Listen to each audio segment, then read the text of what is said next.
Менімше қазіргі ұсынып отырған ұсыныстар бұрынғы мәжіліске, парламентке өз-өзін сайлау арқылы депутаттар түсіп жүрді. Мажоритарлық өз-өзін ұсынып. Енді айырма қазір ұсынып отырған жерде ол партиялық тізіммен құрылтайға ұсынылып жатыр сол заң.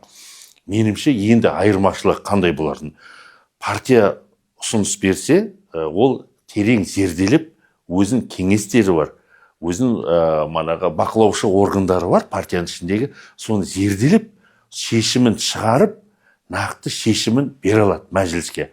Ал жалғыз өз-өзін сайлаған депутат, сайлауға қатысқан депутат мажоритарлық, ол бір жерден естиді, ол ақпаратты, ол нақты ақпарат емес пе, нақты ақпарат емес пе. Көп жерде естіп отырық мәжілісте, мана әлеуметтік желіде осы сұрақтар қозғалып жатыр деп, ол дұрыс ақпарат па, теріс ақпарат па, соны мәжіліске келіп, босқа уақыт өткізіп, манаға расталмаған ақпаратты көбінесе шығарып отырады. Ал қазіргі ұсыныс болып отырған партиялық тізіммен деген, ол деген жұмысты кәдімгі нақтылап және шешімін беріп ыңғайлы қылып алып келеді деген осы ұсыныс жақсы деп ойлаймын.